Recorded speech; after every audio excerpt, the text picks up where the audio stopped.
Hola, muy buenas tardes a todos. Bienvenido a este webinar. El webinar de hoy consiste en POLI y la nueva era de diagnóstico molecular del cáncer de endometrio. Hoy contamos con dos grandes expositores. Nos acompaña el doctor Mauricio Cuello, médico cirujano, especialista en gineco-oncología. Actualmente él trabaja en la red UC Cristo, es profesor de la Universidad Católica y el doctor tiene una gran experiencia en investigación de cáncer en ginecología. Así que él va a estar apoyándonos con su presentación con respecto a las pautas y las guías clínicas con respecto al cáncer de endometrio y su experiencia clínica. Y por otro lado, también vamos a tener a un gran usuario que es el bioquímico Rafael Barraza, bioquímico que se desempeña como analista y de laboratorio clínico, que es encargado del laboratorio de biología molecular y actualmente se desempeña como implementando técnicas de PCR en tiempo real, secuenciación en Sanger y es parte de un equipo de encargados de calidad del laboratorio. Así que vamos a darle el pase a ellos dos para que nos presenten, nos enriquezcan con su conocimiento y experiencia. Todas las preguntas se pueden hacer al final de nuestro webinar, ya sea alzando la mano o por el chat. La vamos a ir respondiendo y contestando y leyendo. Así que en este minuto le doy el pase al doctor Cuello para que nos cuente toda su experiencia y su presentación. Así que, doctor Cuello, bienvenido. Muchas gracias por su tiempo. Ok, muchas gracias por la introducción. Vamos a ver si me dejan compartir la pantalla. Díganme si se ve. ¿Se ve? Sí, ¿Sí? perfecto. Perfecto. Ok, voy a poner un poco de... Ya, perfecto. Estamos. A ver, primero darle las gracias a la TIA por la oportunidad de poder presentarles un tema que a mí me interesa sobremanera. Hoy día vamos a revisar el cáncer de endometrio en la era molecular. Innovación, guías y valor en la práctica clínica. El foco será fundamentalmente traducir lo que hay en la evidencia y las guías actuales en decisiones clínicas concretas y poder entender poco cómo cambia el manejo del cáncer de endometrio dependiendo del contexto y los recursos con los cuales uno cuenta. Eh, vamos aquí. Quiero mostrar primero mis conflictos de interés. Ninguno de los que están aquí presentados impacta en lo que voy a hablar hoy día. Primero, introducir diciendo que el cáncer endometrio en la mayoría de los casos se presenta con una enfermedad confinada al útero y se manifiesta por un sangrado que es anormal habitualmente en la posmenopausia y por lo tanto nos da la oportunidad de hacer un diagnóstico habitualmente en etapa precoz. Y cuando analizamos los factores de riesgo para este cáncer, probablemente muchos de ustedes están familiarizados con esto, pero se relaciona fundamentalmente con los niveles altos de estrógeno de manera mantenida o prolongada. Está asociado a la obesidad, al síndrome metabólico, a la diabetes, a la hipertensión, a la nulliparidad y en algunos casos de cáncer de mama a la exposición de tamoxifeno. Aquí vemos una mnemotecnia que se ha utilizado clásicamente para recordar cuáles son los factores de riesgo del cáncer de endometrio clásico, ONDA, en particular, que refleja hipertensión, obesidad, nulliparidad, diabetes y la edad. Y en este sentido, quiero comentarles que pese a que es una enfermedad que se diagnostica en etapa precoz y que tenemos herramientas para hacer un diagnóstico en etapa temprana, lo que hemos visto desde el análisis epidemiológico, y esto es una publicación reciente nuestra, demuestra que el cáncer cáncer de endometrio ha ido aumentando prácticamente un 2% por año. Y esto se explica en parte por el aumento de la obesidad, como se muestra en la parte superior de la diapositiva, y también a la aumento en la proporción de subtipos más agresivos que se presentan a edades más tempranas. Pero otra variable que influye en esto tiene que ver con las brechas de acceso que tienen las pacientes y la calidad de atención que reciben dependiendo del entorno donde estos cánceres han sido diagnosticados. Aquí quiero detenerme particularmente porque esta es una diapositiva muy importante, que muestra cómo hay una discrepancia o desigualdades dentro de los distintos lugares del mundo. Ustedes ven que hay más de 400.000 casos diagnosticados de esta entidad. Hay diferencias sustantivas en las distintas regiones del mundo y prácticamente poco menos de 100.000 fallecen por esta entidad. Y esto está fundamentalmente asociado a disparidades marcadas en los niveles de ingresos y la capacidad estructural que tiene el sistema de salud entre países y dentro del mismo país. Y Chile es uno de los países que representa un poco esta diversidad de resultados, fundamentalmente que tienen que ver con el acceso a imágenes avanzadas, por ejemplo, a patología experta, a la inmunohistoquímica y obviamente algo que nos convoca hoy día, que son las pruebas moleculares. Pero algo más que hay que destacar, y yo lo pongo con este concepto del semáforo que hemos desarrollado en publicaciones recientes, es que aparece una brecha desde las guías internacionales, que estas están habitualmente diseñadas para el escenario óptimo, el escenario verde, donde habitualmente los especialistas a nivel internacional no necesariamente han considerado la variación o la disponibilidad de recursos que existen en cada una de las regiones del mundo.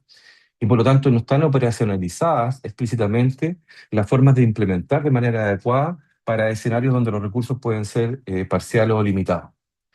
Esto nos ha llevado a trabajar como grupo en definir un marco práctico de escenario, este semáforo que les menciono, donde hay ambientes donde hay recursos mínimos, donde hay el núcleo de lo que se considera la esencia del tratamiento del cáncer de endometrio y escenarios óptimos. Y finalmente escenarios de bajo investigación que vamos a discutir brevemente durante esta presentación.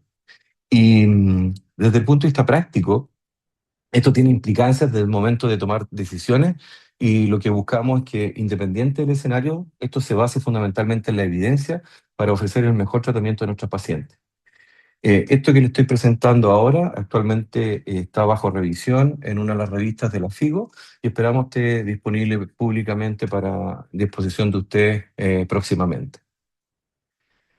Si vemos como este marco de semáforo como evidencia, podemos revisar que desde la perspectiva preoperatoria, el mínimo que debe ocurrir en cada país es que obviamente existe una biopsia, la hematocilina eosina, los análisis de laboratorio donde los marcadores tumorales pueden jugar un rol y una ultrasonografía transvaginal de alta calidad. La mayoría de los centros en el mundo han ido evolucionando a caracterizar el tumor mediante el uso de resonancia magnética y incorporando dentro del análisis de la patología de manera universal la inmunohistoquímica fundamentalmente para dos componentes, el Mismatch Repair System y P53 en histologías de riesgo. Pero el óptimo, en los países más desarrollados, se está moviendo al panel molecular completo, donde POLI, ER2-Neu y el NGS están siendo utilizados para una caracterización mucho más precisa, donde se combina la morfología y lo que aporta la patología clásica con los aspectos moleculares.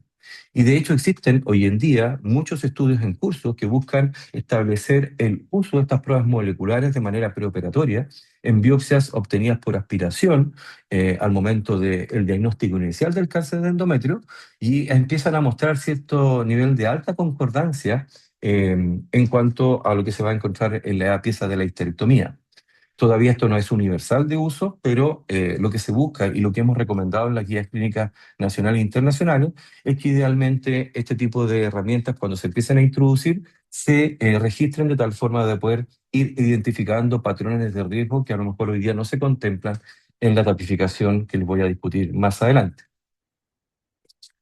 Desde la perspectiva de la evaluación perioperatoria, en los centros, el mínimo hoy en día que se considera de evaluación por imagen a las pacientes con este tipo de cáncer es usar la tomografía axial de tórax, abdomen y pelvis, particularmente focalizada en los grupos de riesgo, que son los pacientes que tienen histologías de riesgo, sobre todo en centros donde, insisto, los recursos son limitados. Pero si nos debemos mover a lo que es lo central hoy día, es poder combinar la resonancia junto con el PET y acompañarlo con la discusión en el comité, de tal forma de que preoperatoriamente nosotros podamos definir la mejor vía de aproximación quirúrgica Y esta planificación quirúrgica en los centros más desarrollados del mundo se está moviendo en la consideración óptima a incorporar las variables moleculares que de alguna otra forma pueden darnos una descripción mucho más específica sobre la biología que está detrás de un tumor que aparentemente parece estar confinado al útero y ser de buen pronóstico. Y en los centros de investigación a nivel mundial, lo que está ocurriendo esencialmente es que se está incorporando algunos de estos biomarcadores como trazadores que permitan definir de manera mucho más precisa la distribución de la enfermedad.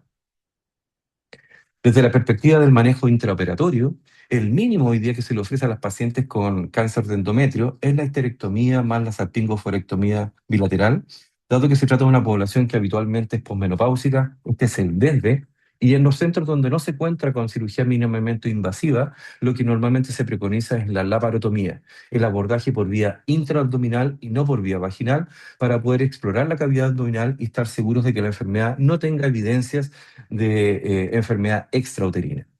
Pero el núcleo o el core que hoy día se considera como el estándar es que las pacientes sean abordadas por cirugía mínimamente invasiva, ya sea por vía laparoscópica o robótica, y donde se acompañe la utilización no de la linfadenectomía sistemática, sino más bien del ganglio centinela y utilizando técnicas sensibles, como se muestran aquí, que es el caso del ganglio centinela con detección con verde de indocianina. Y el óptimo se está moviendo, sobre todo para las pacientes que tienen factores de riesgo perioperatorio, a la utilización de la cirugía mínimamente invasiva, particularmente en pacientes que tienen obesidad muy elevada, con IMC muy alto, y donde se acompañan protocolos de estandarización del manejo perioperatorio mediante protocolos que minimizan los riesgos y facilitan la recuperación temprana a través del protocolo tipo ERAS. Y desde la perspectiva de la investigación, en muchos centros, la ultratepificación ya pasa a ser prácticamente parte del óptimo.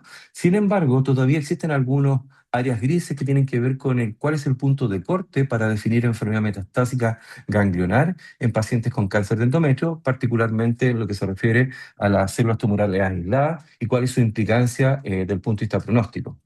En las guías clínicas hoy día se recomienda que este tipo de hallazgos a nivel ganglionar se registren, pero no constituyen el estándar de la toma de decisiones en cuanto al manejo de este tipo de pacientes.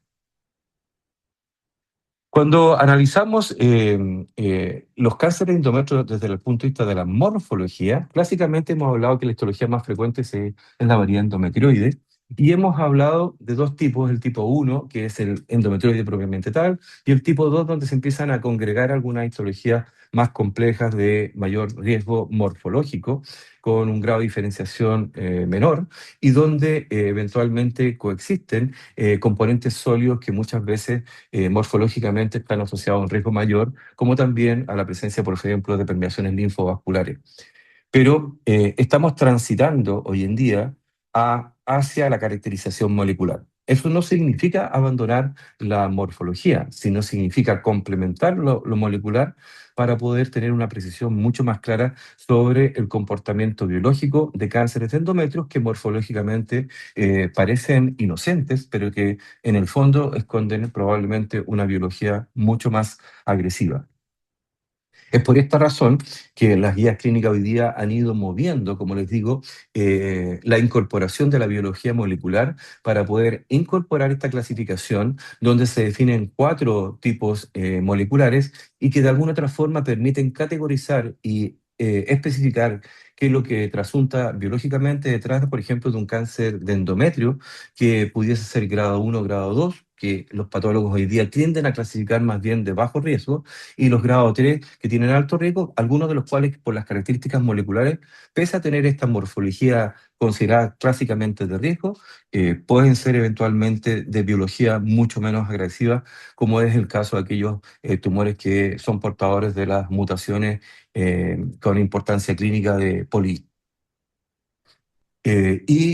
Hoy en día, este concepto del análisis molecular y genético ya no es algo que se haga de manera opcional, sino que específicamente hoy día, por ejemplo, el cáncer de endometrio, dado sus características y su forma de presentación cada vez en etapas a edades más tempranas, se considera como el tumor centinela para muchos síndromes, como mostré en una de las diapositivas anteriores. Voy a volver un poquito para mostrar que el 5 a 10% de las pacientes con cáncer de endometrio pueden tener este tipo de síndrome, Bueno, en estas pacientes, el cáncer de endometrio puede ser el centinela de la condición. Y por lo tanto, hoy día la recomendación es que toda paciente que tiene un cáncer de endometrio, particularmente a edades más tempranas, debe ser sujeta a un screen universal obligatorio a través de inmunohistoquímica para estudiar el misma River System y eventualmente asociarlo al estudio de las metilaciones de MLH1. ¿Esto por qué? Porque nos da la oportunidad de hacer consejería genética y testeo germinal para genuinamente identificar a aquellas pacientes que son portadoras del síndrome hereditario y hacer intervenciones preventivas que disminuyan de alguna forma el riesgo futuro de desarrollar ya sea un cáncer de endometrio, un cáncer de colon o un cáncer de ovario. Esto implica una vigilancia precoz que habitualmente se instaura a partir de los 30 años, donde se introduce la ecografía ultrasonografía transvaginal, asociado o no a biopsia dependiendo del patrón de sangrado que presente la mujer, y a la realización de cirugías reductoras de riesgo que, dependiendo del tipo de alteración genética que caracteriza a ese tumor en particular, puede indicar realizar la esterectomía antes de los 40 años o a partir de los 40 años o en algunos casos después de la menopausia, dado el riesgo adquirido y acumulado a lo largo del tiempo. Desde la perspectiva de la clasificación molecular, hoy día es mandatoria en todos los cánceres de endometrio y requiere tres evaluaciones básicas. Esencialmente la inmunohistoquímica para caracterizar tanto Mismatch Repair System como P53 y en aquellos casos particularmente que tienen histologías de alto grado, debiese hacerse sin lugar a dudas como parte del estudio POLI. POLI puede ser selectivamente hecho y, sin embargo, en aquellos casos que tenemos dudas respecto a la morfología o existen componentes mixtos dentro del tumor, probablemente la realización de POLI sea algo relevante a fin de poder establecer este concepto de los multiple classifiers que de alguna otra forma pueden definir el pronóstico y la biología en tumores cuyas características morfológicas pueden generar dudas. Algo que es muy importante mencionar es que hoy día este tipo de análisis se pueden hacer en la biopsia endometrial aspirativa. De hecho, el estudio PROMIS, conducido por los grupos canadienses, permite demostrar que existe cierto grado de fidelidad y correlación marcada entre la pieza quirúrgica de la histerectomía y la biopsia endometrial. Y por esa razón les comentaba que en los lugares donde el óptimo, o sea, el verde del semáforo, se puede aplicar, lo ideal es que este tipo de estudios se mueva no al posoperatorio, a la histerectomía, sino que idealmente a la etapa preoperatoria, de tal forma de poder definir trayectorias quirúrgicas que a lo mejor puedan implicar menos morbilidad para las pacientes. Y el concepto de esto de los multiple classifiers tiene que ver esencialmente que hay tipos de tumores que por su morfología pueden tener en áreas mutaciones de tipo poli y en otras partes tener mismatch repair deficiency.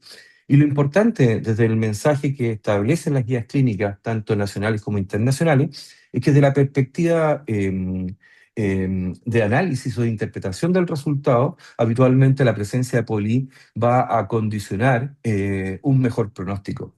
Por esa razón es tan relevante que nosotros tengamos esta información disponible porque, por ejemplo, tener un poli mutado en una paciente que yo hice imagenología y sospeché a lo mejor que podía haber compromiso ganglionar, esa la paciente la pone en un setting mucho de mejor pronóstico que una paciente, por ejemplo, que tiene una normalidad de P53 y tiene enfermedad confinada al útero sin compromiso ganglionar.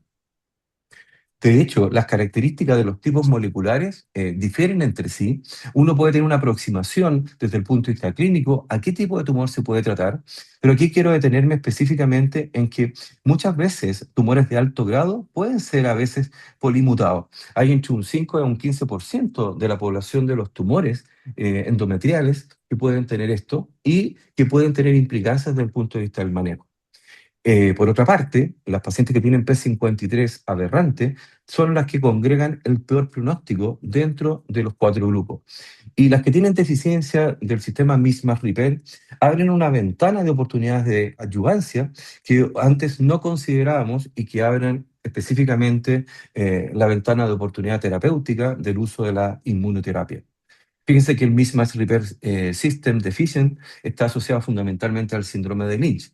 Por lo tanto, cuando yo tengo ese tipo de deficiencias en el tumor, yo necesariamente tengo que hacer el estudio germinal para ver si no se trata, como les mencioné previamente, del caso Centinela. Esta diapositiva lo único que quiere mostrarles es las diferencias en las curvas de sobrevida. Este es un análisis que nosotros hicimos de la serie del TCGA a largo plazo, donde se puede ver claramente que las pacientes que tienen P53, la línea roja, la curva roja, son las que tienen peor pronóstico, y esto, como lo veremos más adelante, es independiente de otras variables que han sido consideradas clásicamente como factores de riesgo para este tipo de tumores. Clásicamente los predictores de recurrencia para el cáncer de endometrio se basaban en la morfología, el subtipo histológico, el grado de diferenciación, la invasión miometrial, pero han agregado el componente molecular a este tipo de factores predictores de recurrencia. Y de hecho, hoy día los compromisos de espacios linfovasculares ya también se han diferenciado en aquellos que son sustanciales versus focales, y se han incorporado otros elementos de la inmunohistoquímica para la caracterización de aquellos casos que generan duda desde el punto de vista morfológico, como es, por ejemplo, la medición de marcadores beta-catenina, L1-CAM, etcétera.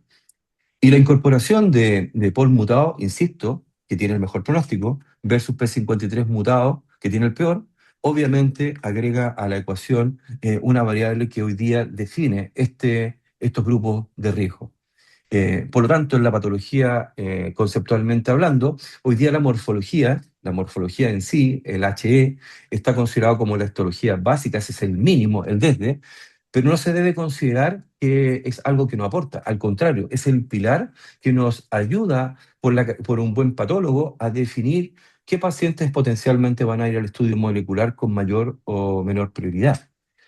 Vuelvo a insistir que el core está asociado a la inmunohistoquímica para P53 y MIS+RIPER, pero se han ido agregando en algunas otras histologías, como son los serosos, los carcinosarcomas, la detección del 2-neu, y en aquellos tumores que son G1, G2, obviamente el clásico que son los receptores de progesterona y estrógeno.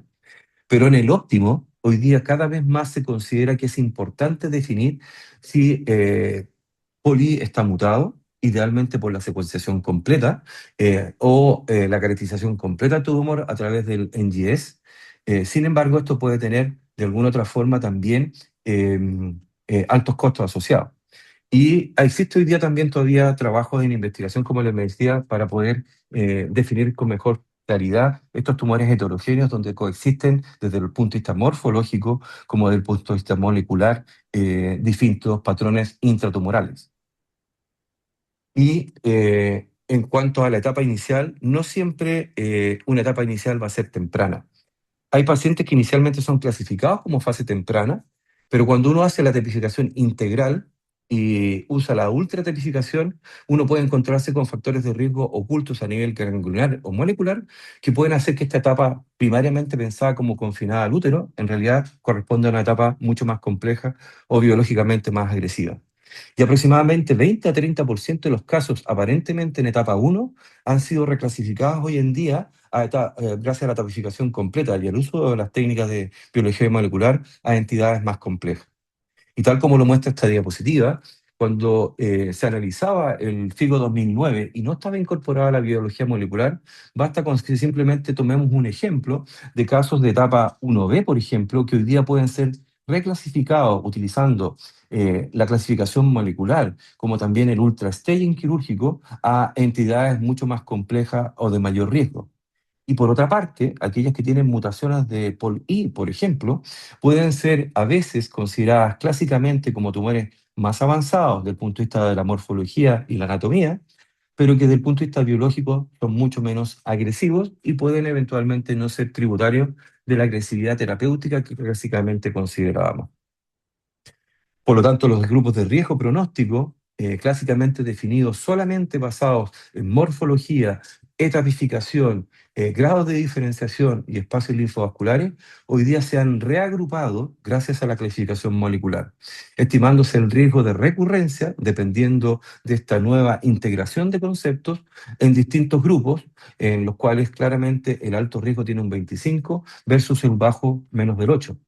En ausencia de esta clasificación molecular, generamos un grado de incertidumbre y la asignación pronóstica y de riesgo pasa a ser un componente más bien de características provisionales, donde la incertidumbre, como digo, puede modificar la conducta terapéutica y a veces generar infratratamiento o sobretratamiento. Así, como ustedes ven en esta diapositiva que resume esta nueva reclasificación, hay pacientes, por ejemplo, en etapa 1 que perfectamente pueden caer, dado la presencia de una mutación de P53 en el grupo de mucho mayor riesgo, a pesar de ser etapas 1. Por el contrario, hay etapas 3 que están asociadas inhabitualmente, pero que existen, a POL mutado y que pasan a ser al grupo de bajo riesgo o de riesgo intermedio. Así que hoy en día, la caracterización de un cáncer de endometrio y la etapificación conllevan esta integración de variables morfológicas, anatómicas y moleculares.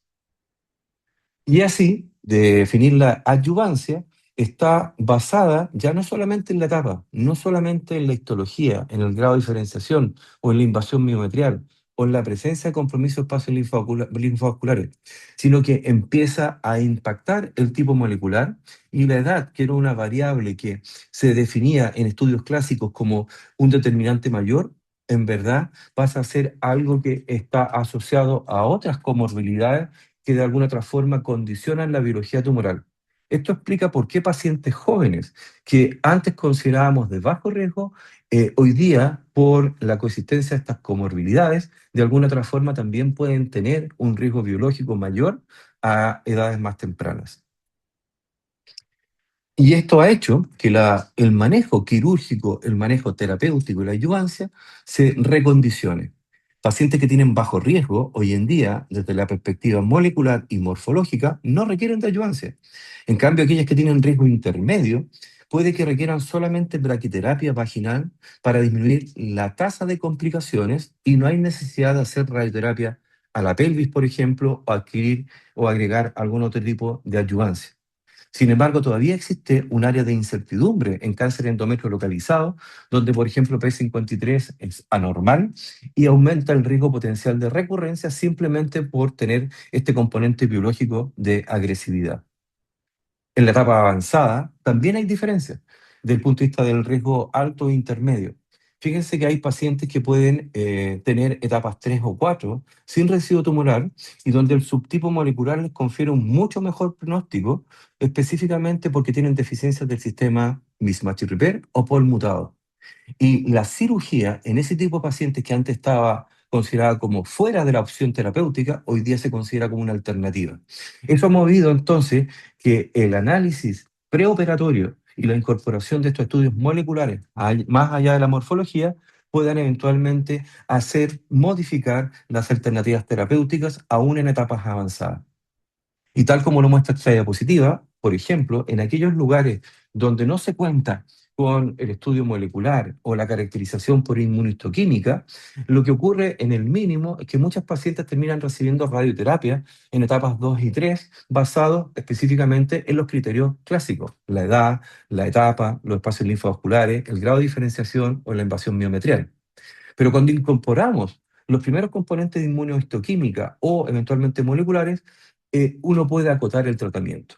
Y lo puede acotar eventualmente ofreciendo solo braquiterapia vaginal o a lo mejor en algunos casos de riesgo alto, asociar la radioterapia con la quimioterapia.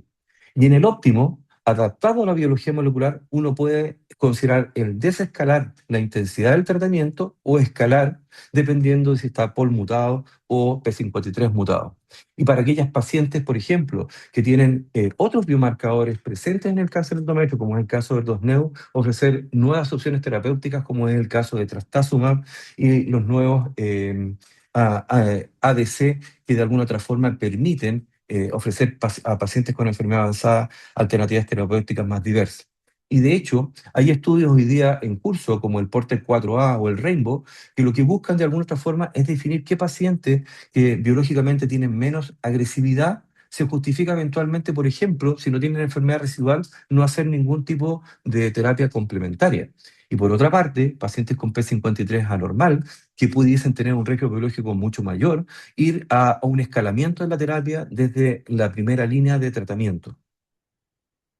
La inmunoterapia agrega un componente adicional que, gracias a la caracterización molecular mediante la inmunistoquímica, pudiese ofrecer nuevas alternativas. hoy día en nuestro grupo tenemos pacientes que han recibido como parte del tratamiento al momento de la recurrencia opciones como trastuzumab, pembrolizumab o más recientemente la inmunoterapia, que en este caso pudiese ser dostarlimab o pembrolizumab. Y en pacientes que les digo tienen bajo riesgo, además la caracterización molecular y genética, y particularmente el TMB, pudiesen, más asociados a firmas moleculares específicas, pudiesen también seleccionar subgrupos de riesgo que pudiesen ser tributarias a una alternativa de tratamiento más específica y más intensificada o desintensificada. La tipificación FICO del 2023 no significa que esto sea fácil de implementar, tiene varias fortalezas. Nosotros hicimos algunos artículos al respecto de esto, donde creemos que la integración de la biología molecular y la histología mejora la precisión pronóstica, pero hay precauciones por la complejidad en la práctica diaria para el patólogo. Hay que hacer estudios moleculares que requieren acceso molecular universal. Hay dudas respecto al momento correcto de la biopsia. Yo creo que nos vamos a mover paulatinamente más a tomar decisiones con la biopsia preoperatoria y en aquellos tumores que son con clasificadores múltiples. Todavía queda información para confirmar si efectivamente todo tumor POL mutado que coexisten, esta heterogeneidad realmente son de pronóstico mejor. Y por otra parte, este concepto de la equidad. ¿Cómo podemos ampliar o reducir las disparidades? Una de las cosas que discutimos al momento de echar a andar la incorporación la nueva estrategia de etapificación fue que a lo mejor la introducción de la etapificación molecular iba a aumentar las disparidades entre los países más pobres y más ricos. Y obviamente no contar con toda la tecnología podía ser una de esas variables. Por otra parte, está el tema de la velocidad de implementación, porque puede superar las capacidades que tiene el sistema sanitario en distintos lugares del mundo, incluyendo distintas regiones del país en Chile. Y es algo que uno tiene que poner en contexto y ya justificado que nosotros tengamos algunas voces de alerta a fin de poder facilitar la incorporación de estas nuevas tecnologías en el medio nacional. Y existen todavía, como les digo, áreas grises, donde en aquellos casos donde tengamos dudas es importante registrarlo y hacer seguimiento para poder definir a largo plazo si esto tiene utilidad clínica y si es viable de implementar en casos más dudosos. Y respecto a un componente muy importante que quiero mencionar y que es parte de las investigaciones que hemos desarrollado nosotros, tiene que ver con que la clasificación molecular no explica completamente la heterogeneidad. Vale decir que una paciente que tiene una morfología normal puede tener una patología de la perspectiva molecular que sea de bajo riesgo y aún así tener un tumor agresivo. Y esto se explica esencialmente porque hay factores del huésped que influyen en el riesgo de recurrencia que todavía no son contemplados ni en la tipificación ni la caracterización de la enfermedad al momento de iniciar tratamiento, definir adyuvancias. Hoy día sabemos que la composición corporal evaluada por CT, que se refiere a la adiposidad visceral, a la masa muscular, a la presencia de sarcopenia, son componentes que se asocian a comportamientos clínicos distintos en pacientes que tienen el mismo subtipo molecular, particularmente cuando hablamos, por ejemplo, de los que tienen deficiencia del misma Reaper System. Y esto es evidencia emergente que aún no se incorpora en las guías, pero que probablemente va a contribuir a estratificar de manera mucho más precisa una paciente que tiene obesidad mórbida comparado con una paciente, por ejemplo, que tiene una buena masa muscular y una buena composición corporal para decisiones más individualizadas y diseños de estudios clínicos que sean mucho más precisos. Pero particular enfoque en cambiar las conductas de las pacientes una vez tratadas, porque en el manejo de los sobrevivientes la presencia de estas comorbilidades puede, si no son tratadas adecuadamente, facilitar la recurrencia biológicamente más agresiva.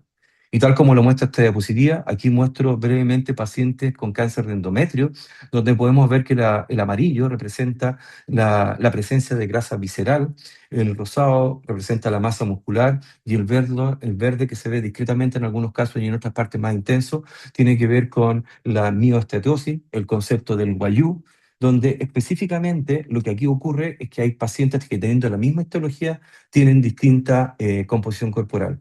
Y tal como lo mostramos en esta diapositiva, en las curvas sobrevía, pacientes teniendo el mismo componente molecular pueden tener distintas sobrevidas simplemente por estas características individuales de los pacientes. y que desde el punto de vista del análisis multivariado muestran que esta variable es un factor que determina el pronóstico más allá de la morfología, más allá de la etapa, más allá de la biología molecular propiamente tal. Así que ocuparse de tratar adecuadamente a los sobrevivientes y las comorbilidades es una variable que va a venir en los próximos años como un más a incorporar en el manejo integral de nuestras pacientes con cáncer de endometrio. Y en el tiempo que me queda, quiero tocar tres casos clínicos que ilustran el por qué es tan importante incorporar el estudio molecular. Eh, Son tres casos clínicos que voy a tocar brevemente por el tiempo, pero que refuerzan la necesidad de hacer este manejo diferenciado que permite movernos en un framework de el rojo al verde o del amarillo al verde con mejores resultados.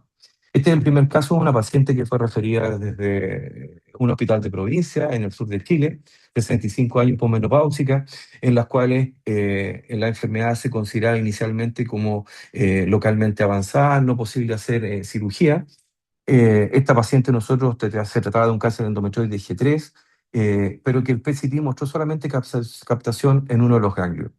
En el comité nosotros decidimos que esta paciente podía ser tributaria de cirugía con intención curativa. Se le hizo la histerectomía total con una tapización ganglionar realizada por laparoscopía.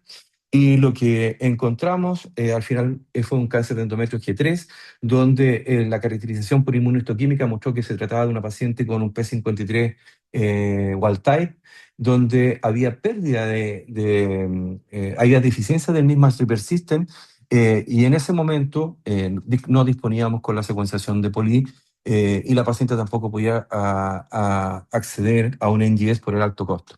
Esta paciente fue etapificada como 3C1, específicamente con estas características, pero el comité en este escenario decidió que debía ir a terapia complementaria con el esquema PORTEC-3. Esta es una paciente que además se abrió la avenida en el caso de una recurrencia futura para poder recibir inmunoterapia en caso de recurrencia. El PET-CT que hicimos confirmó que se trataba de una enfermedad resecable y que se lograba la citorreducción completa en este tipo de casos. Antiguamente esta paciente probablemente se habría considerado fuera del alcance terapéutico y probablemente se habrían limitado las opciones más bien a tratamientos con radioterapia y quimioterapia. Así que la adopción de esta nueva estrategia claramente tuvo un impacto en el manejo de esta paciente. Y de hecho, si nosotros no hubiéramos limitado a hacer solamente el escáner, esta paciente habría quedado como inoperable y probablemente con una opción, entre comillas, de subtratamiento basado en ese criterio. Por el contrario, agregando el PET y la evaluación multidisciplinar, se definió que iba a haber una retapificación más bien correcta con una cirugía con intención curativa.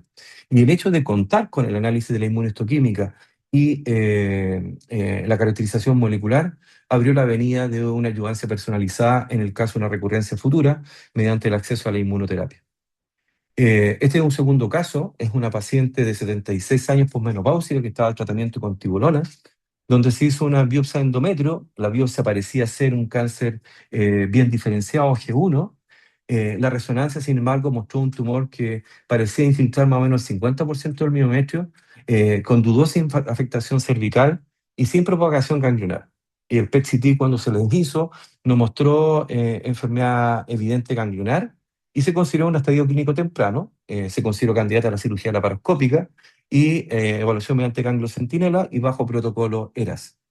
¿Qué es lo que encontramos en esta paciente? Efectivamente, que el ultrastaging demostró, mediante el uso de citroqueratina, que esta paciente tenía una micrometástasis. En el manejo tradicional, esta paciente habría ido probablemente, se habría considerado tratada sin el ultrastaging y con un mayor riesgo de recurrencia. El perfilamiento molecular aquí se hizo en este caso con un NGS completo, y lo que se ve esencialmente que ya es una paciente wild type con un mismatch repair intacto, con POL-I tipo wild type, donde hay receptores de estrógenos positivos, con una carga mutacional tumoral baja y sin HRD, vale decir, con mutaciones bien específicas, y por lo tanto ella quedó en la categoría de este grupo que se conoce como sin perfilamiento molecular específico, en una etapa 3C1 del punto de vista patológico por la presencia de micrometástasis. Como les digo, esta paciente pasó entonces de haberse potencialmente considerado tratada solo con cirugía a requerir el uso de Portec 3. Y esta es una paciente que en la eventualidad de una potencial recurrencia, dado que no tiene mutaciones de mismatch repair system, puede eventualmente ser candidata por la expresión de receptores de estrógenos, por ejemplo, al uso de letrozol. Una avenida que se ha abierto con estas caracterizaciones de perfilamiento más específicos con inmunohistoquímica.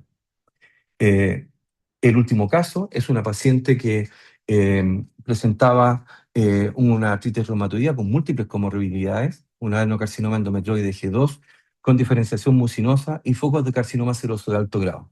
Aquí la morfología entonces nos ponía dos entidades que podían tener un comportamiento biológico donde predominaba el que supuestamente tenía mejor pronóstico, pero había focos de adenocarcinoma de alto grado. La paciente fue a una cirugía en la cual se hizo histerectomía o mentectomía de ganglio centinela. Eh, eh, el estudio lo que mostró desde el punto de vista de inmunohistoquímica fue que el mismatch repair system estaba intacto, pero que había una clara sobreexpresión, aunque fuera focal de P53, que sugería anormalidad. Esta paciente, al momento de la decisión del comité, se decidió hacer radioterapia y reservar la quimioterapia. Como lo muestra aquí la patología, la morfología, parece ser un adenocarcinoma grado 1, grado 2, con focos mucinosos y algunas áreas de seroso de alto grado. Sin embargo, a pesar de no tener permeación linfovascular y tener ganglios centinela negativos y márgenes negativos, lo que más molestaba era el hecho de esta sobreexpresión de P53. Esta paciente con estas características presentó una recurrencia al corto andar a los meses y la recurrencia se manifestó como una pequeña lesión en la zona vaginal. Eh, Aquí el comité planteó dos alternativas: eh, hacer radioterapia a la pelvis, y la razón de limitar la quimioterapia tenía que ver fundamentalmente con las comorbilidades y la fragilidad que presentaba la paciente. Y reservar cualquier otra terapia dependiendo de la evolución de la enfermedad.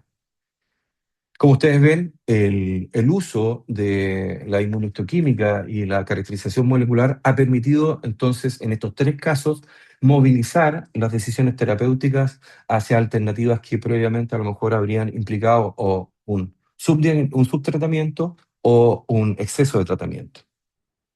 Así que en la práctica, hoy día, este marco de considerar lo que es el mínimo, el core o el óptimo, utilizando imágenes, patología y pruebas moleculares, permite adaptar el tratamiento del cáncer de endometrio a diferentes entornos. Eso significa que no en todos los lugares se tiene que hacer el óptimo, pero sí lo que hay que buscar es por lo menos cumplir con el core de herramientas diagnósticas y así facilitar la precisión, el acceso y la preparación y coordinación de los tratamientos, garantizando la equidad de los tratamientos en distintos contextos. El mensaje final es que este mínimo universal, que implica la histerectomía más la salpingoferectomía, un buen análisis con HI y morfología asociado a la inmunohistoquímica básica, probablemente debiese estar en el core de lo que debiésemos hacer en todos los lugares. Ofrecer cirugía mínimamente invasiva asociado a ganglio centinela y idealmente movernos a la incorporación del estudio molecular, particularmente de nuevas técnicas como POLI, que nos permiten desescalar en algunos casos. Con eso termino y les doy las gracias y quedo abierto a las preguntas al final de la presentación. Voy a dejar de compartir. Muchas gracias, doctor, por su presentación y por comentarnos la importancia sobre la caracterización molecular, cómo puede influir en la mejora de decisiones de pronóstico y para las alternativas de tratamiento. Así que ahora le vamos a dar el pase a Rafael para que nos cuente sobre su experiencia. Así que adelante, Rafael.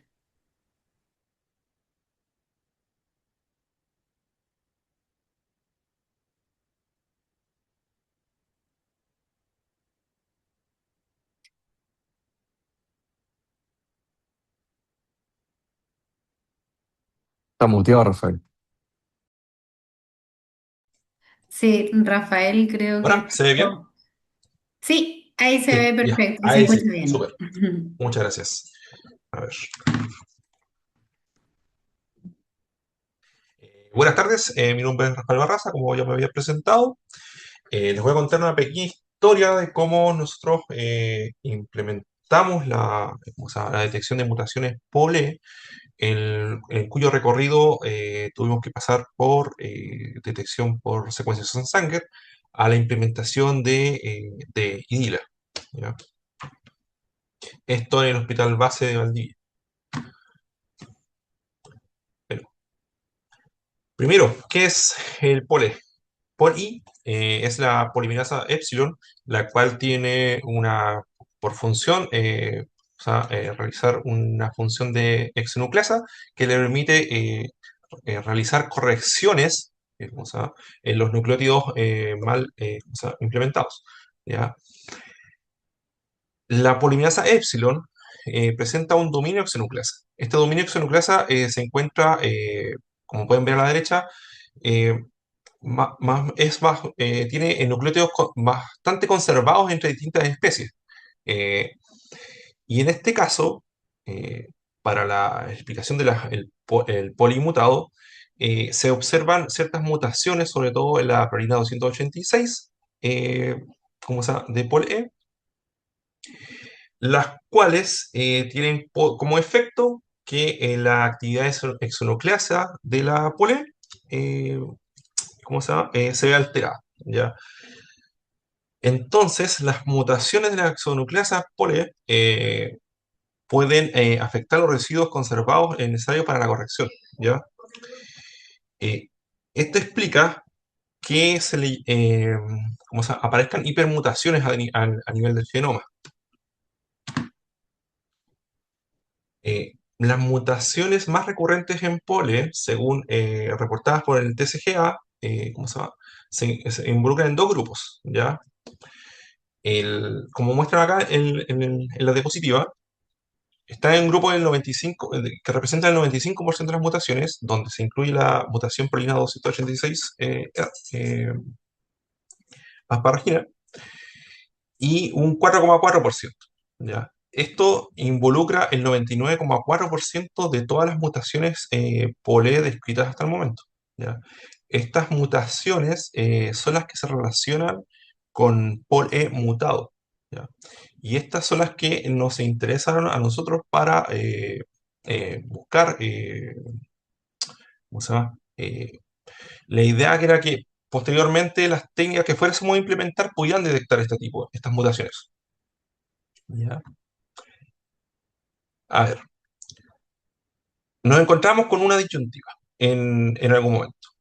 No sabíamos implementar una secuenciación Sanger o un PCR en tiempo real, ¿ya? Esto dado que debíamos implementar la detección de mutaciones POLE por técnicas in-house, ¿ya? Los cuales, tras una búsqueda bibliográfica, logramos reducir a dos publicaciones que se encuentran aquí abajo, donde por Sanger detectaban este grupo de mutaciones, las cuales algunas son mutaciones probablemente que se relacionan con PolE hipermutado, y mutaciones en PolE que no están de carácter incierto, ¿ya? Que no están muy bien estudiadas. Y un ensayo que era de qPCR, el cual detectaba las mutaciones patogénicas descritas anteriormente. Aquí habían varias diferencias. Una, que el PCR para PolE no era capaz de diferenciar cada mutación en particular, detectaba ciertos grupos de mutaciones, ¿ya? Lo cual me permitía decir que era polimutado o no. Y el Sanger era capaz de diferenciar cada mutación en particular, ¿ya? Otra de las cualidades de los estudios a los cuales nos referimos es que concentraban una buena cantidad de muestras analizadas, ¿ya? Lo cual entregaba por lo menos un respaldo bibliográfico, o sea, que nos permitía tomar con mayor confianza las técnicas que ellos proponían e implementarlas nosotros. Finalmente, nos decantamos por la secuenciación Sanger, ¿ya? ¿Esto por qué? Porque el qPCR tenía la desventaja de que no teníamos una muestra positiva, ¿ya? Con la cual comparar. Mientras que el Sanger, secuenciación Sanger, además de ser el gold standard, para la detección de mutaciones en pole, tiene la particularidad de que podemos comprobarlo, la secuencia obtenida la podemos comparar con una secuencia de referencia. Entonces, ese era nuestro control. Además, el QPCR que proponían en esta investigación utilizaba unos partidores que contenían nucleótidos modificados, ¿ya? Y estos nucleótidos modificados permitían una mejor como sensibilidad de la técnica, pero eran muchísimo más caros. Entonces, finalmente nos decantamos por la secuenciación Sanger. La secuenciación Sanger al menos nos tomaba, el tiempo de procesamiento es de al menos 24 horas. ¿Ya? Esto involucra la extracción de DNA desde muestras, o sea, de FEP, dos tandas de PCR, la purificación de los productos de PCR por un reactivo que se llama BigTie Exterminator, secuenciación con equipos Studio y análisis con software, en este caso de SnackBar 2.43. El, Luego de más o menos unas 26 muestras que procesamos, logramos detectar una mutación, ¿ya? En este caso es la más común, que sería la prolina 286 arginina. ¿Ya? En la imagen de la derecha se puede observar una marca en azul donde donde observamos una heterogeneidad en la señal para la posición donde se encontraría la prolina. ¿Ya? En este caso detectamos una mutación heterocigota. Y justo en ese momento nos llegó un cassette de, ¿cómo se llama? De IDILA, ¿ya? Para la detección de mutación POLE. Entonces pudimos corroborar inmediatamente que ¿cómo se llama? Y en mucho menor tiempo, que la mutación que estábamos observando por sangre también era detectada también en el caso este con un, como con el cassette de IDILA, ¿ya? Y la implementación de IDILA para detección de pole redujo significativamente los tiempos de respuesta. ¿Ya? El tiempo de respuesta promedio con Sanger era mayor a 9 días. Con IDILA esto se redujo a menos de 2 días. ¿Ya? Esto principalmente, ¿por qué? Porque el procesamiento de Sanger, en el mejor de los casos, es de 24 horas. ¿Ya? Desde la extracción de ácidos nucleicos. Por lo general, al demandar tanto tiempo, muchas veces debíamos aplazar el procesamiento de la muestra. Mientras que con IDILA el tiempo de procesamiento es más o menos de unos 95 minutos, ¿ya? Mucho más rápido. Bueno, como les había mostrado al principio, varias mutaciones según el TCGA, varias de ellas son detectadas por el kit de IDILA para POLE, ¿ya? Y además detectas otras mutaciones, ¿ya? Que también son de relevancia para el caso de polen mutado. Y además de eso, no solo con eso, también nos permite detectar una mutación en POLD1, que se ha relacionado con una mayor preponderancia de desarrollar cáncer de endometrio.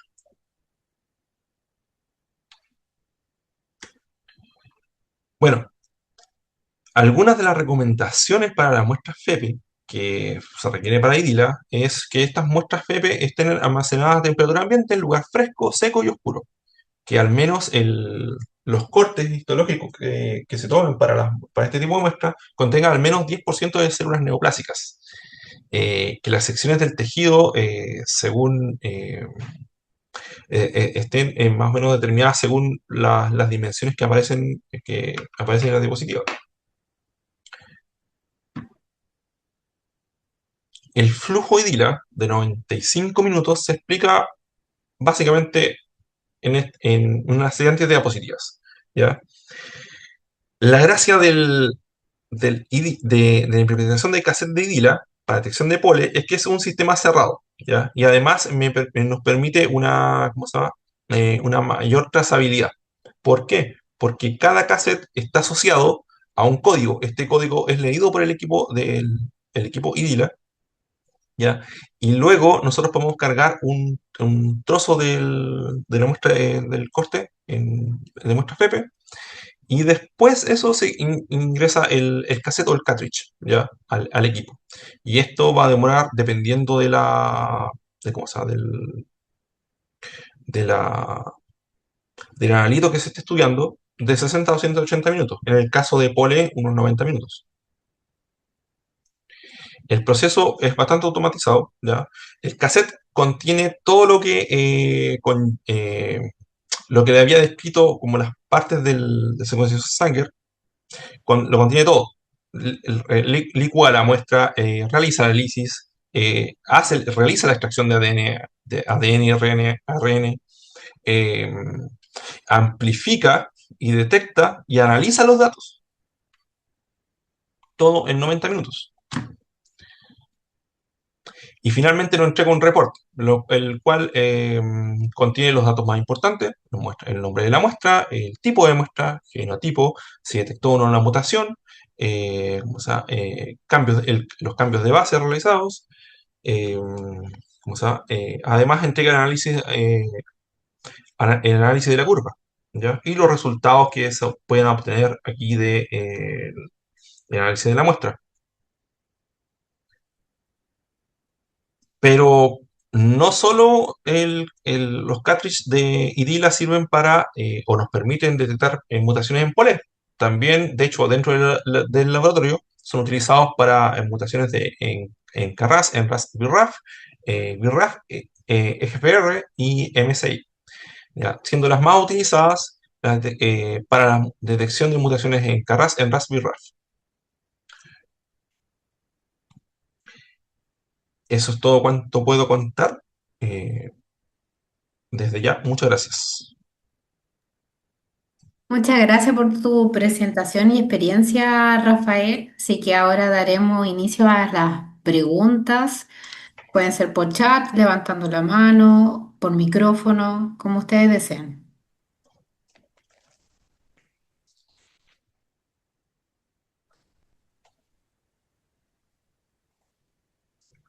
Adelante, Gabriel. Gabriel tiene una pregunta. Hola, ¿las escucha?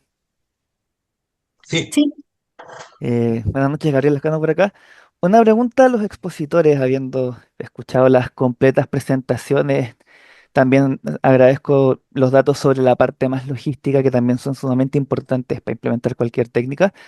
Nosotros, dentro de la macrored, somos el centro que brindamos radioterapia a nuestros pacientes y por tanto también cuando hay tratamientos concomitantes tenemos que tratarlos nosotros. Eh, y dentro de la optimización de estos tratamientos, resulta sumamente interesante, ¿cierto?, para poder ahorrar terapias, que fue lo que expusiste. Eh, Dentro de la implementación parcial de la técnica, ¿te parecería un paso intermedio razonable quizás implementarlo solo para pacientes que calificarían a un tratamiento estilo Portec 3 con radioquimio-quimio en lugar de a todas las pacientes de entrada? ¿Les parecería un paso razonable o quizás estoy siendo muy conservador? Eso, muchas gracias y nuevamente gracias también por las presentaciones. Desde la perspectiva de las guías clínicas y la experiencia que tenemos nosotros, bueno, POLI está presente dependiendo de la serie, va desde un 3 hasta un más o menos un 5, 7% de los casos. Y se concentra fundamentalmente en las histologías de alto grado. Obviamente, si uno no hiciera POLI, todas esas pacientes, ya por ser alto grado y basado en la morfología, caerían en un grupo clásicamente considerado de mucho mayor riesgo. Y dependiendo de la anatomía, vale decir, de la extensión de la enfermedad, obviamente la balanza se podría inclinar a Portec 3. Si yo pudiese hacer estas pacientes antes yo puedo ir haciendo la priorización. Y priorización de qué pacientes tienen que ser tratadas en centros de más alta complejidad, referidas, como tú dices, dentro de las macrozonas, con mayor necesidad de tratamiento con urgencia. Y lo otro que yo quiero poner en el contexto es algo que dijo Rafael, que tiene esencialmente que ver con la rapidez de la detección de la alteración que define el pronóstico de esa paciente desde el punto de vista de la biología. Si yo hago un NGS, hoy día nosotros, nuestros pacientes que son objeto de eso, pueden demorarse 2, 3 semanas, inclusive un mes. Y, el poder contar con esto, que tiene aparentemente un costo mucho menor, y eso lo puede decir la empresa, nos permite poder, de alguna forma, seleccionar adecuadamente a las pacientes. Por eso que yo lo puse que en la presentación Poli está específicamente el primer target son las pacientes con alto grado. El segundo grupo es aquel en que coexiste desde la morfología distintos componentes dentro de esta heterogeneidad tumoral que tienen algunas de estas entidades, porque la presencia de poli en estos que tienen esta heterogeneidad también puede conferir, basado a este comportamiento biológico, un mejor pronóstico. Y en ese sentido, ese cuello de botella que ocurre en la derivación a hacer radioquimioterapia, esto nos puede ayudar a descongestionar el sistema. Así que tiene un efecto costo efectivo en integrarlo en la cadena de acciones del diagnóstico y el tratamiento de estas pacientes.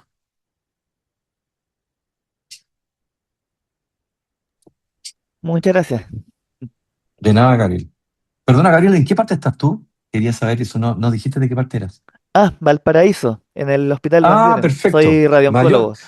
Mayor razón, pues, Gabriel, porque conozco un poco la realidad del Hospital Van Buren y sé las dificultades que hay también desde el punto de vista morfológico para poder acceder también a toda la cadena de acciones de inmunistoquímica. Mm, Sé las sí. restricciones que tienen los patólogos, los recursos, etcétera. Entonces, el poder ir acotando esos cuellos de botella a ustedes les va a ser muy útil en ese sentido.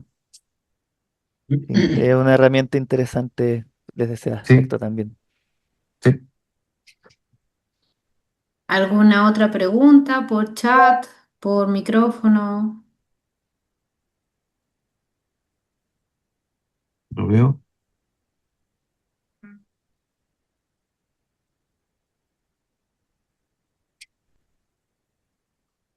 Al menos por chat no han escrito nada. No se sientan intimidados. Pregunten lo Claro, que quieran. sí. Bueno, Todo muy claro. sí, dice, excelente clase. Sí, yo sabes que quiero reforzar un concepto. Algo que ha ocurrido con esta introducción de la biología molecular al diagnóstico del cáncer de endometrio, y lo quiero enfatizar porque lo hemos discutido a nivel del Comité de la FIGO y en otros lugares, es el hecho de que la patología primero ha ido evolucionando en la esfera ginecológica. Nosotros siempre habíamos sido como el pariente pobre dentro del estudio molecular, si lo comparamos con el cáncer de pulmón, con el cáncer de mama, etcétera.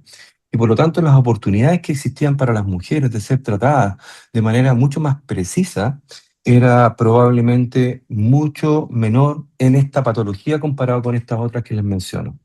Es un reflejo de la inequidad.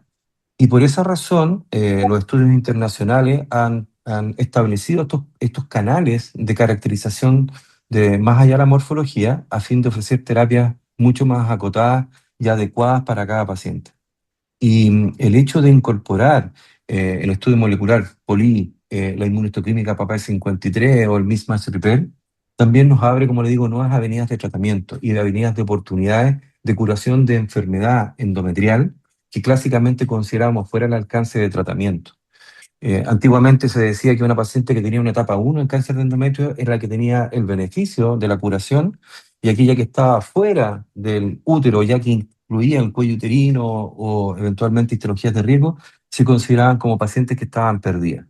La verdad es que esa no es la realidad ahora, gracias a la incorporación de la inmunoterapia, del estudio molecular, de la incorporación de nuevas opciones terapéuticas con radioterapia, como es el Portec 3. Todo eso ha hecho que el número de pacientes que nosotros rescatamos y tienen sobrevida sea mucho mayor. Y lo otro es que ha hecho de que también tengamos un grupo de sobrevivientes donde tengamos que ocuparnos. Y ese ocuparnos tiene que ver esencialmente con cambiar el estilo de vida de estas mujeres, porque muchas de ellas tienen condiciones o comorbilidades que condicionan la aparición de otros cánceres a futuro. ¿Ya? El otro concepto que quiero relevar es que la caracterización molecular se extiende a otros cánceres ginecológicos, cáncer de ovario, por ejemplo, y por lo tanto contar con estos recursos que sean costo efectivos, y ahí quiero meterle el dedo a la empresa para que nos diga más o menos Ujú. cuánto implica en costo esto, cuánto comparativamente, aparte de la rapidez, dónde se puede, como alguien lo pregunta por ahí, pues, pone dónde hacer, ¿ya? ¿Quiénes tienen disponible el equipo? ¿Para qué más sirve?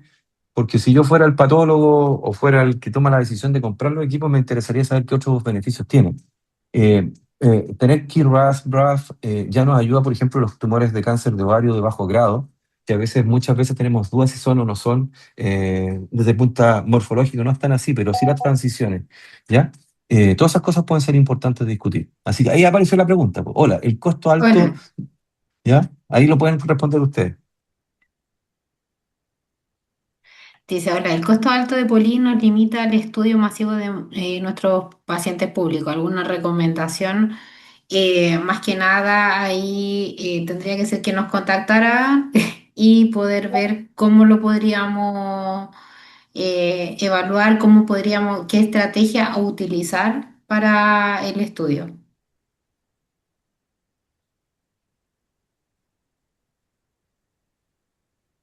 Guernica.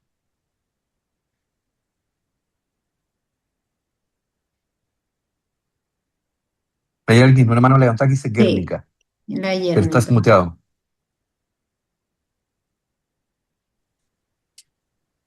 Sí, tuve problemas con el audio, perdón. Bueno, efectivamente hay alguien comentó en el chat que, bueno, tenemos la codificación FONASA para todos estos test moleculares. Entonces, como no está con uso previsto para un cáncer en específico, todas las pacientes de igual manera se pueden incorporar el estudio de Polé. Sin embargo, no tengo muy claro si efectivamente está dentro de la canasta digamos, de terapias asociadas, que eso eventualmente podría traer como una complicación en la implementación de los hospitales públicos. Entonces, como que eso todavía creo que falta como avanzar en esa área. Sin embargo, sí cubre, digamos, el código FONASA, la prestación por la empresa. Eso era como mi... Muchas gracias, Lo Yérnica, que, por la acotación. sí, oye, esa es una acotación súper buena porque cada vez que nosotros hacemos un estudio molecular o buscamos un target terapéutico, obviamente está asociado al riesgo de costos asociados a las terapias que vienen detrás de esa utilización de una herramienta diagnóstica. Pero este es el caso inverso. Este es el caso en el cual uno haciendo el estudio puede que pueda en los próximos años y en casos particulares desescalar el tratamiento reduciendo la morbilidad de terapias que están a veces indicadas, producto de que nos basamos, como les digo, en la morfología, en la anatomía y no necesariamente en la biología. Y esto es relevante, porque a una paciente puede que la presencia de poli signifique que la cirugía sea suficiente.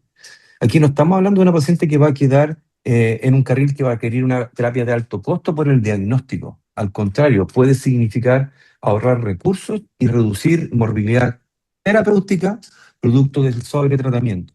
Entonces, uno siempre no quiere quedarse corto con el tratamiento, pero nunca pensamos en la vereda de la morbilidad asociada al exceso de tratamiento. El Portec 3 no es una terapia que esté exenta de complicaciones.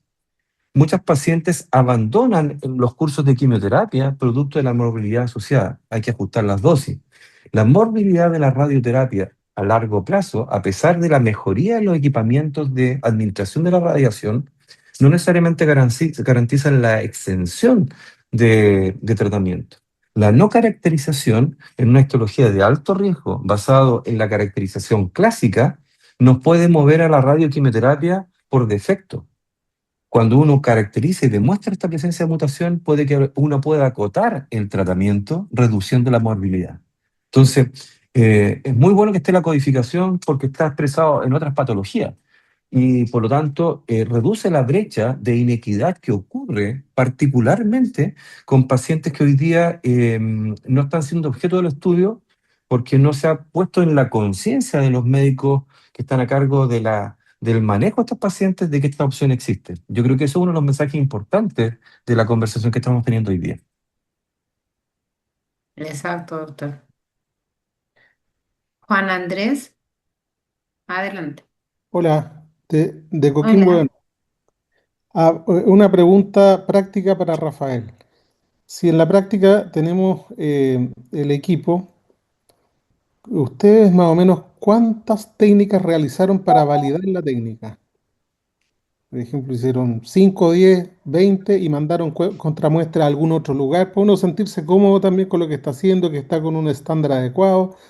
Cada cuarto tiempo hacen contramuestras, etcétera. Esa es más o menos la pregunta. Mm.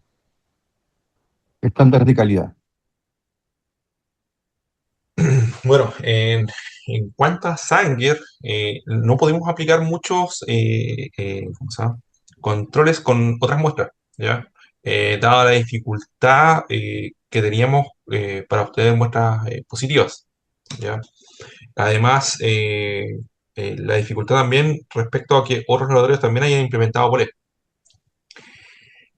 Respecto a los cassettes ya implementados, como se llama, de IDILA, hasta el momento se han podido identificar dos pacientes mutaciones en POLE, ¿ya? Y esos fueron contrastados con secuenciación de sangre, la secuenciación de sangre que ya habíamos implementado nosotros anteriormente.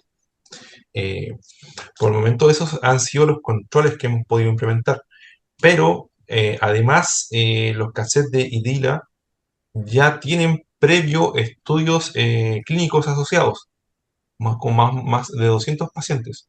Eh, entonces eso como que de alguna forma nos permitía obtener un respaldo, si bien no necesariamente con validación, o sea, verificación interna del laboratorio, un respaldo de estudios hechos por la empresa para que validar que su kit funciona y detecta realmente pole, o perdón, mutaciones en pole. Ujú. Yo creo que aquí la pregunta que hace Juan Andrés es crucial porque nosotros, por lo menos en la Universidad Católica, tratamos de instaurar técnicas in-house o replicar mediante la utilización de primers que traíamos desde el extranjero la posibilidad de detectar las mutaciones. Pero habían varias limitaciones técnicas que hacían que la reproducibilidad no fuera adecuada.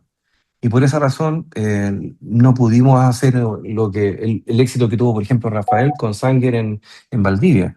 Y nos movimos en aquellos casos que tenían la opción o los recursos económicos para poder hacer el NGS, esa estrategia. Pero eso tiene un alto costo que es prohibitivo en muchos lugares.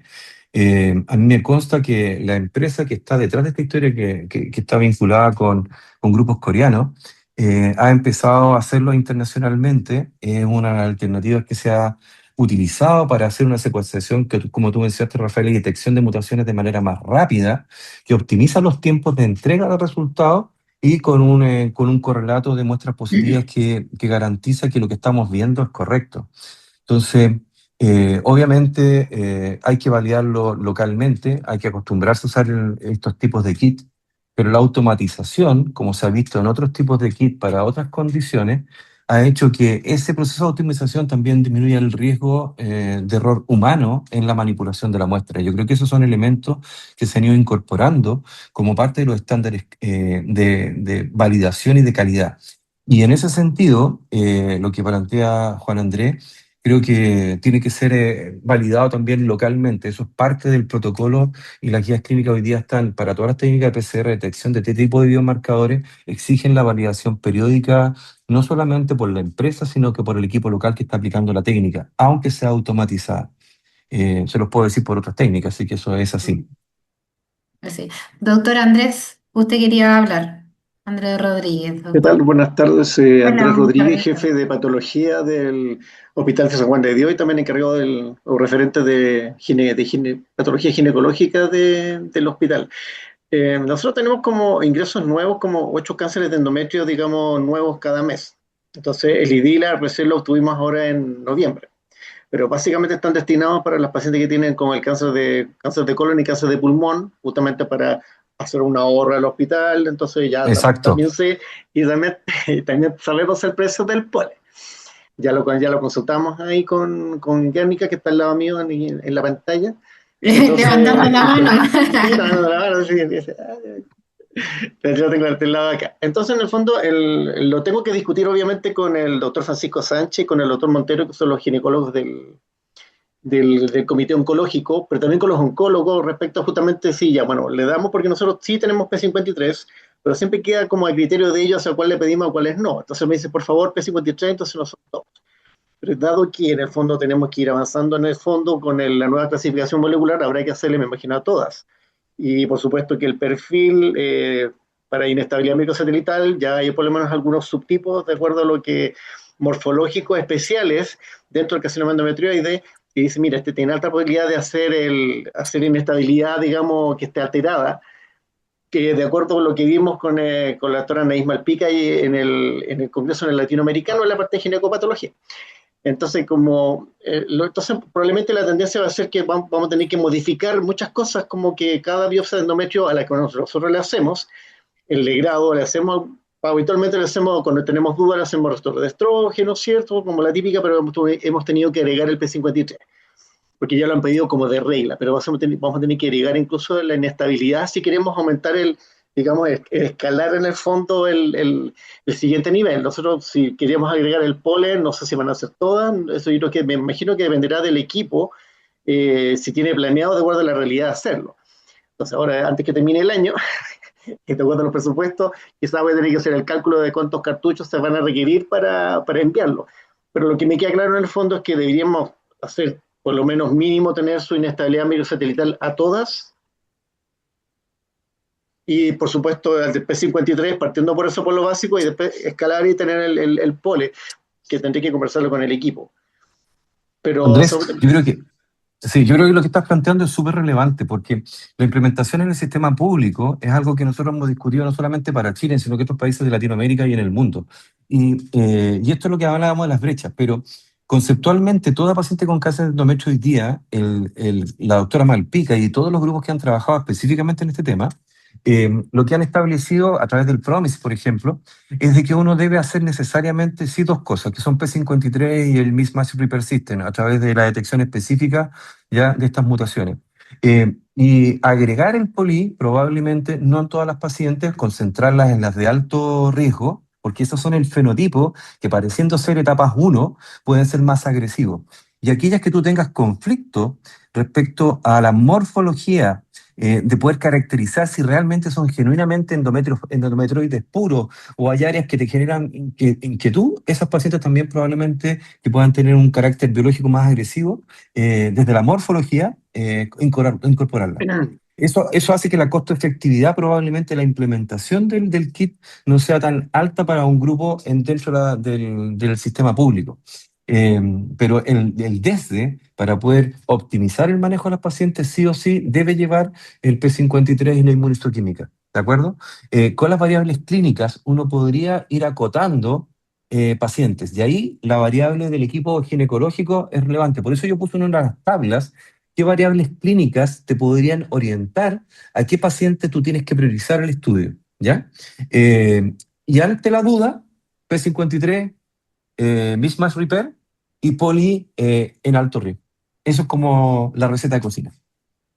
sí, yo creo que eso va por ahí, pero creo que, como dice en la presentación, en el fondo creo que depende mucho del grupo que... Mira, se me olvidó, de hecho, Sí, le he dicho al colega que se conectara a ver qué le parecía esto, pero él fue como el que inició esta cosa de que, oye, teníamos que tener el pole, y dije, "Ay, ¿qué es el pole?". Entonces ahora ya me vengo, como ya estaba en el Congreso, ya esta cuestión ya viene de frentón, hay una clasificación nueva, y eso creo que vamos a tener sí. que presentarlo como proyecto, a ver si nos compran los cartuchos, ya que está acá. No, y nosotros, Sí, me quedó como claro.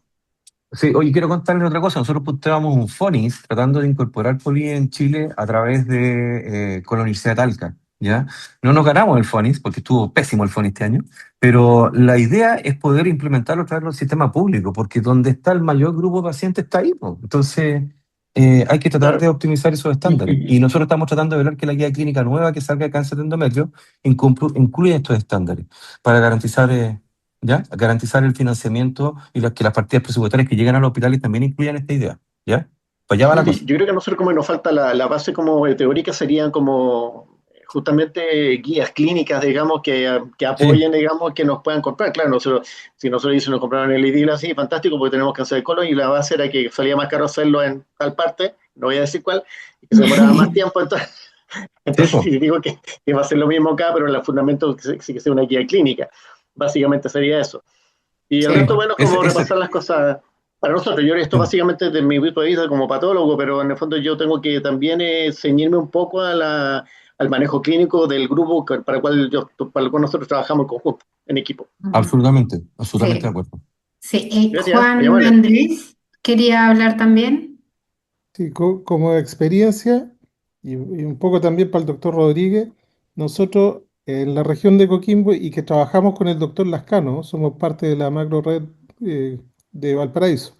Ah, Le perfecto. hacemos, Sí, sí. le hacemos a las biopsias por curetaje, los estudios del P53, el mismatch, receptor de estrógeno, progesterona, y tiene que ver porque la calidad de la muestra es mucho mejor que la pieza quirúrgica en el sentido que ha estado sometido mucho menos tiempo a la formalina, o sea, tiene un tiempo justo a formalina, hay mejor preservación de antígenos, etcétera. Y se lo repetimos, ya ha sido un acuerdo, digamos, en el Comité Oncológico de Ginecología, a pesar de que estamos dando pasos, digamos, todavía iniciales, y, eh, y en la pieza quirúrgica la repetimos solo cuando aparece un patrón diferente.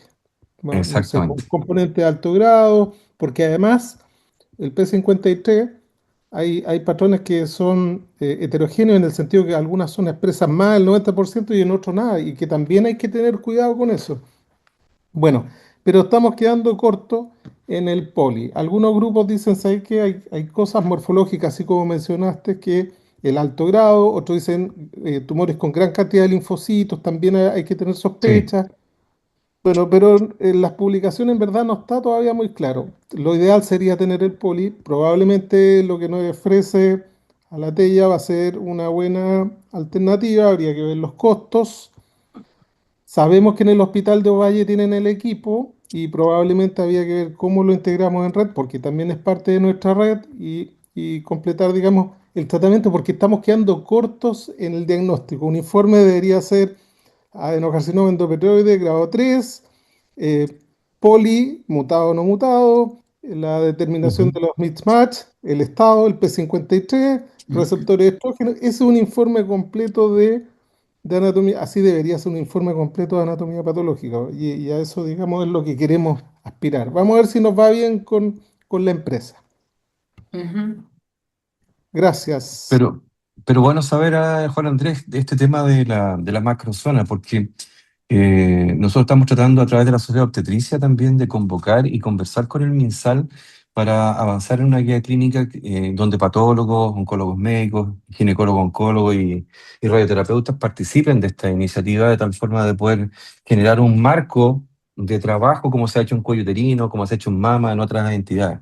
Cáncer de endometrio, a pesar de del aumento de la prevalencia, ha quedado muy, muy marginado. Y bueno saber que está en Ovalle, porque nos veremos pronto entonces en Coquimbo. Ajá. Bien. Sí. ¿Alguna otra pregunta, duda? De todas formas, comentarles que esta presentación va a ser subida en el canal de Latilla en YouTube para que si tienen algún conocido que no pueda asistir o escucharla, lo pueda ver. También les va a llegar un correo eh, de una encuesta de satisfacción para ver si hay cosas que podemos mejorar y cualquier cosa que quieran contactarse con nosotros, ya sea por el equipo, duda y todo. Hay un correo general que es el de marketing@latella.cl y ahí nosotros nos pueden contactar, nos contactamos con ustedes frente a cualquier pregunta o duda o inquietud. No sé si estoy revisando si alguien más tiene levantada la manito, nadie más. El chat.